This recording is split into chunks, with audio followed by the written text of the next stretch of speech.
देखिए, समर्थन करना राजनीतिक लोगों का काम है।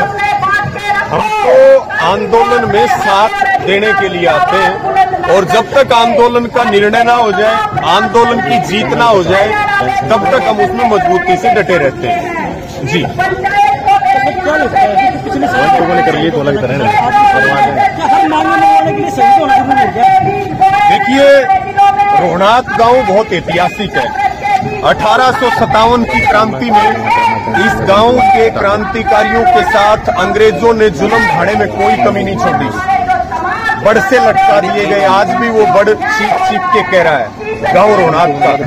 तोप के आगे बांध करके उड़ा दिया गया, रोड रोलर चलाए गए, फिर भी पेट नहीं भरा तो गांव को केवल 8100 रुपए में नीलाम कर दिया गया।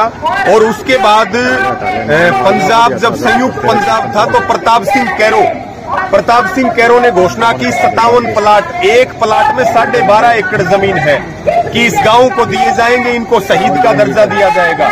लेकिन उनका निधन हो गया, वो बात फिर हरियाणा अलग बढ़ा। उसके बाद भी तमाम सरकारें घोषणा करती रही। 2018 के 23 मार्च में शहीदी दिवस पे मुख्यमंत्री मनोहर लाल खट्टर ने यहां आकर के तिरंगा फहराया। लेकिन बड़े शर्म और अफसोस की बात है कि वो शहीदी का दर्जा, 57 प्लाटों पे हक, गांव को पर्यटन स्थल के रूप में तैयार करना और गांव को तमाम सुविधाएं देने का वादा करके गए, लेकिन आज तक एक भी वादा पूरा नहीं हुआ। उसके बाद गांव के लोग अगस्त 2022 में धरने पर बैठे, उसी ऐतिहासिक कुएं और बड़ के पास। वहां शहीद संतलाल की डेथ होगी। उस समय समझौता हुआ, मांगों को लेकर के एक पूरा नहीं हुआ, कंपनसेशन नौकरी भी नहीं। जी हाँ, वो भी पूरे, उसमें 6 लाख रुपए का कंपनसेशन, कौशल रोजगार निगम की नौकरी और तमाम गांवों की मांगे। उस समय वार्ता में हमारे साथ धोखा हुआ।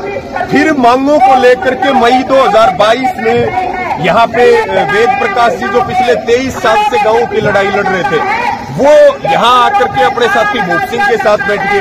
अब वो सिस्टम से तंग होके डीसी उनको बोलता है सारा गांव आ जाएगा, तो भी हम आपकी मांग नहीं मानेंगे, आपको मुरब्बे चाहिए। डीआरओ कहता है 1 लाख रुपए लगेंगे, कानून ने जुतियां तुड़वा दी। वो प्रताड़ित होकर के सुसाइड नोट मेरे हाथ में है, ये सुसाइड नोट लिख के, जिसमें डीसी, डीआरओ और कानूनगो को उन्होंने अपनी मौत का जिम्मेदार बताया, वो सुसाइड नोट लिख करके 12 सितंबर को अपनी जीवन लीला समाप्त कर ली। आज 8 दिन से उनकी डेड बॉडी सिविल हॉस्पिटल में रखी हुई है और वो खराब हालत में है। प्रशासन जानबूझ करके उस स्थल को खराब कर रहा है। अब तक इनका पेट नहीं भरा, जान ले ली। एफआईआर इसलिए दर्ज नहीं कर रहे कि बड़ा अधिकारी है, डीसी है। अगर मेरे खिलाफ कोई बयान दे देगा तो भी मुकदमा दर्ज हो जाएगा। डीसी के लिए अलग कानून और रवि आजाद के लिए अलग कानून और तमाम जो गांवों की मांगे हैं, शहीदी का दर्जा है, 57 प्लाटों पे अधिकार की बात है, तमाम जो कागजात है नीलामी से लेकर के कुर्सीनामा, वंशावली, जितने भी कागजात हैं वो, और शहीद संतलाल के परिवार की जो नौकरी मुआवजा बाकी है, और जो वेद प्रकाश जी का परिवार है उनके बच्चों के लिए नौकरी और मुआवजा। जब तक ये मांगे नहीं मानी जाएंगी तब तक बात आगे नहीं बढ़ेगी। कल मीटिंग हुई शाम को अधिकारियों के साथ, जिसमें एडिशनल ये जो आपके डीसी हैं और एसपी, उसमें वो बिल्कुल क्लियर मना कर गए कि मुकदमा दर्ज नहीं होगा क्योंकि वो डीसी है। इसलिए आज महापंचायत बुलाई है। महापंचायत में सैकड़ों हजारों की संख्या में लोग जुटे हैं, खापे आई हैं, संगठन है, तमाम दलितों के संगठन है, किसान यूनियनें हैं। जी, इसमें क्या समझौता है क्या नहीं बताया जा रहा है कि 8 दिन से डेड बॉडी अस्पताल में पड़ी है। डेड बॉडी अस्पताल में ही या कीड़े लग के पड़ गए या सरकार ने इधर उधर कर दी, आपको क्या लगता है? देखिए, परिवार को देखिए, डेड बॉडी परिवार को तो दी नहीं है, लेकिन हमें अखबारों के माध्यम से और मीडिया के माध्यम से और कल मीटिंग में डीसी, एसपी के माध्यम से ये पता चला कि डेड बॉडी में इन्फेक्शन हो गया। हमने कहा किसकी जिम्मेवारी है? डेड बॉडी रखना हमारा शौक है क्या? हम एक सामाजिक व्यक्ति हैं, जिस परिवार का आदमी गया उस परिवार के ऊपर क्या बीत रही है, उनके रिश्तेदार और गांव के ऊपर क्या बीत रही है, हमारे ऊपर क्या बीत रही है। डेड बॉडी रखना हमारी मजबूरी है। हम अपना फ्रीज लगा करके आंदोलनों में मजबूरी में डेड बॉडी रखते, 15-15 दिन तक रखनी पड़ती है सरकार को झुकाने के लिए। हमारी तो डेड बॉडी खराब नहीं होती। आपका इतना बड़ा तामझाम सिस्टम सीएमओ हॉस्पिटल है और आपके यहाँ डेड बॉडी खराब हुई है, तो इसके जिम्मेदार हम नहीं है, इसका जिम्मेदार जिला प्रशासन है और उसका भी हिसाब जिला प्रशासन से मांगेंगे। जी, आपको क्या लगता है कि आज आर पार की लड़ाई हो सकती है, क्योंकि पुलिस ने वो अपना काम करेंगे, आपने भी अपने वो अपना काम करेंगे, हम अपना काम करेंगे। देखिए मेरी बात सुनिए, चाहे लठ लगे चाहे गोलियां लगे, हम तो निहत्थे लोग हैं। इनके हाथ में गोलियां हैं, बंदूक है, लाठियां हैं, वाटर कैनन है, चलाएंगे, लेकिन हम निहत्थे लोग हैं। हम जो है हिंसावादी हैं, हम लोकतांत्रिक तरीके से आंदोलन कर रहे हैं। ये 1-2 लोगों की जान ले चुके हैं, किसी और की लेनी होगी तो भी ले लेंगे, हम तैयार खड़े हैं, लेकिन कदम पीछे नहीं हटेंगे जब तक गांव रोहनाथ को और शहीद परिवार को न्याय नहीं मिल जाएगा। आज की महापंचायत में जो कमेटी है वो 1 बजे अगला निर्णय लेगी और निर्णय बड़ा होगा। सामने सड़क भी है, यहाँ के सेक्रेटेरिएट का दरवाजा भी है, एक दरवाजा उधर भी है।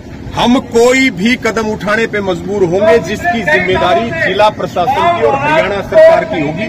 बाकी कमेटी जो है वो मिलकर के सर्वसम्मति से एक मजबूत और कड़ा फैसला लेगी। क्योंकि जो ये निर्णय था पंचायत का, ये आपने कल ही दिया था, कल ही सोशल मीडिया पर हो गया था कि पंचायत क्या आज क्योंकि 1:30 बज गया, 1 बज गया कि अभी तक कोई बड़ा अधिकारी आया आपसे मिलने या कोई? मैंने खुद भी बोला कि अगर प्रशासन के पास कोई वार्ता का न्योता हो तो वो यहाँ पंचायत में आकर के बताए, लेकिन अभी तक कोई वार्ता की जानकारी यहाँ की कमेटी को नहीं मिली है। निश्चित तौर पे वार्ता का न्योता आएगा तो कमेटी बातचीत करने के लिए जाएगी, लेकिन जो दोषी डीसी है उससे हमने पहले भी वार्ता के लिए मना किया था। ये गांव का कमेटी का फैसला था और आगे भी हमारा बाईकाट जारी रहेगा। जो दोषी है उसके ऊपर तो हम पर्चे की मांग कर रहे हैं और उसको तफ्तीश में शामिल किया जाए। अगर आज पुलिस जबरदस्ती आपको यहाँ से उठा देती है या जेलों में डाल देती है या कुछ और कर देती है तो अगला निर्णय क्या रहेगा? देखिए, ये पूरा हरियाणा है, ये पूरा देश है। आंदोलन चलेंगे, मजबूती के साथ चलेंगे। ये जितना दबाएंगे हम उससे कई गुना ज्यादा मजबूत होकर के उभरेंगे। मेरे को बहुत गर्व हो रहा है। गर्व का कारण कि यहाँ एक सिमरलाल सड़क भी है, क्रांतिकारी जिस पर पीछे गए थे, उन्होंने ये भी कहा कि इस एरिया के गांव क्रांतिकारियों को थे। जब उन्होंने ये पढ़ा है गांव के गांव क्रांतिकारियों के थे, तो हमारा गांव जब क्रांतिकारियों का था, हमारा गांव नीलाम कर दिया। या तो उनको पता नहीं, आप बताओ, पता है तो हमें न्याय मिलेगा। अगर पीछे मुख्यमंत्री भी आए थे, कह रहे थे मुख्यमंत्री जी भी आए थे, उनके सामने सारी मांगे हमने रखी थी। उन्होंने ये भी कहा था कि 22 मांगे सारी मान ली। क्यों पूरी नहीं हो ये तो वो बता सकते हैं, हम नहीं बता। पिछली किसान ने एक साल पहले सही दिया था, लेकिन अब सही दी है कि आपके पास कोई बड़ा अधिकारी मिल जाए। महापंचायत का जो मकसद है, ये 23 साल से लगातार लड़ाई लड़ रहे थे। 23 साल लगातार लड़ाई लड़ने के बाद इनको कोई न्याय नहीं मिला, इसलिए इन्होंने आत्महत्या करने का निर्णय लिया है। वो भी इसलिए गांव को कुछ मिल सके, गांव को दिलाने के लिए, अपने लिए नहीं। उसने सारी बातें अपने परिवार और उनके लिए कुछ नहीं लिखा। हमें आपके साथ और सहयोग की जरूरत है। शहादत का कौन सा दिन है? अब तक कोई बड़े अधिकारी आया कि आपके पास मिला? बड़े अधिकारी सारे बात करना चाहते हैं, लेकिन अभी तक बात सिरे नहीं चढ़ी है। आज हो सकता है कोई संपर्क हो, बातचीत हो सकता हो जाए, नहीं तो आगे फिर कोई बड़ी सभा रखेंगे। आज कौन सा दिन है शहादत? आज 8वां दिन है।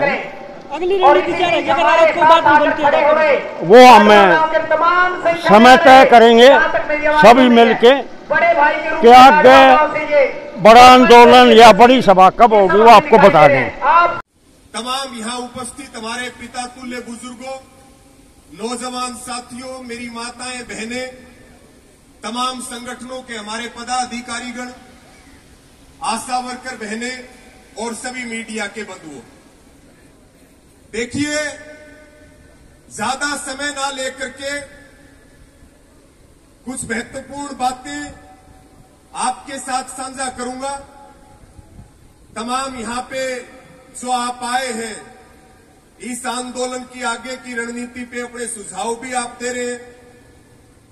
साथियों, 12 सितंबर को जहां ये झोपड़ी लग रही है, इसी जगह पे मई 2023 से वेद प्रकाश जी की अध्यक्षता में गांव रोहनात को शहीदी का दर्जा दिलाने के लिए, 57 प्लाटों पे अधिकार दिलाने के लिए और जो तमाम कागजात हैं उनको लेने के लिए वो यहां मई 2023 से अपने साथी भूप सिंह के साथ बैठे थे। एक बार भूप सिंह जी खड़े होंगे।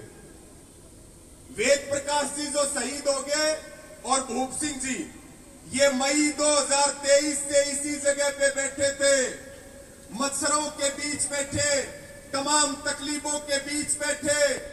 जब ये डीसी से बात करने के लिए गए, इन्होंने अपनी चप्पलें तोड़ दी। डीसी ने कहा सारा गांव आ जाएगा तो भी तुम्हारी मांग नहीं मानी जाएंगी और तुम्हें तो मुरब्बे चाहिए। यही बात कही थी भूप सिंह जी आप लोगों को।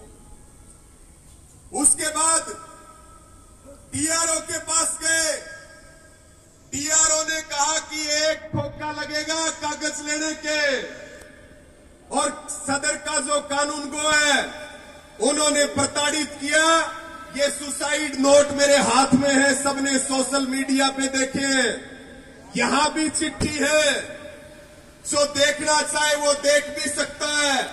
खून से लिखा हुआ सुसाइड नोट, जिसमें उन्होंने अपनी मौत का जिम्मेदार डीसी को बताया, कानून गो को बताया और डीआरओ को बताया, और 8 दिन बीतने के बाद भी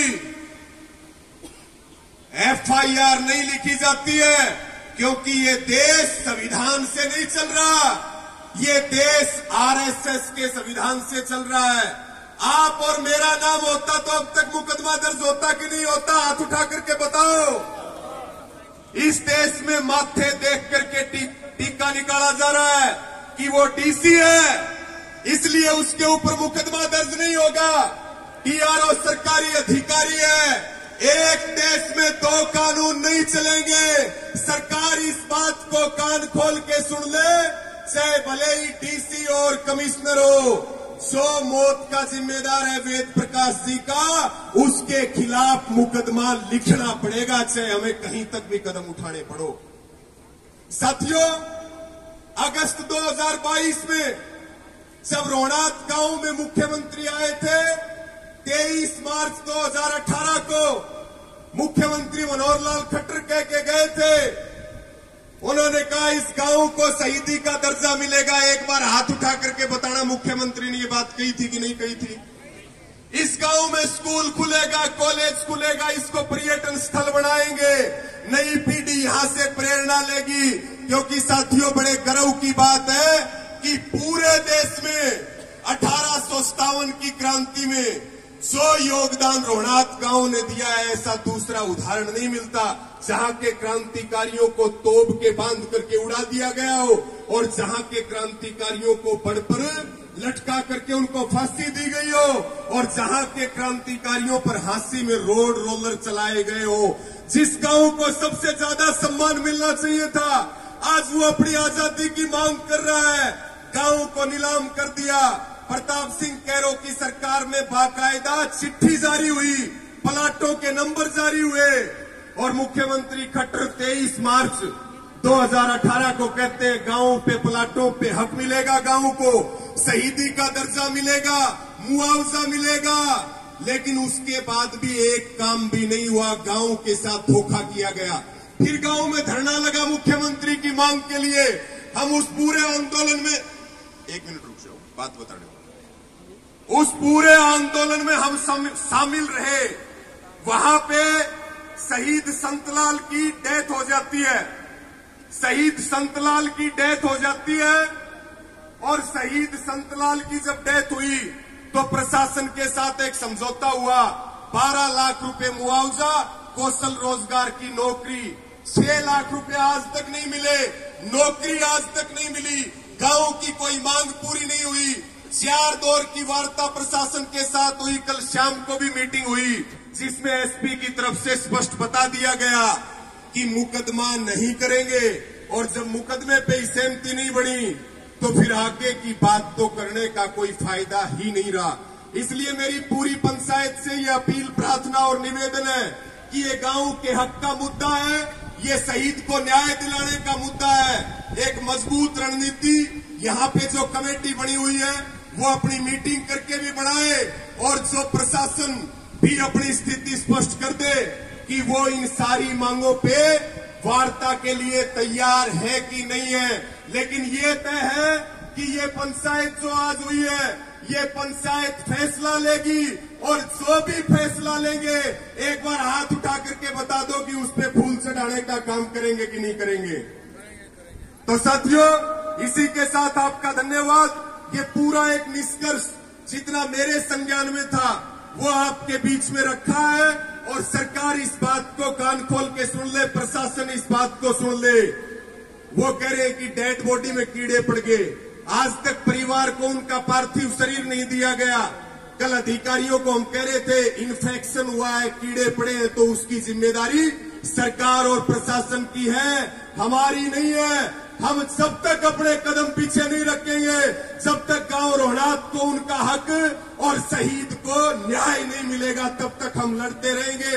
जो जिम्मेवारी लगेगी उसके ऊपर मजबूती के साथ खड़े उतरेंगे। सबका धन्यवाद। जय जवान, जय किसान।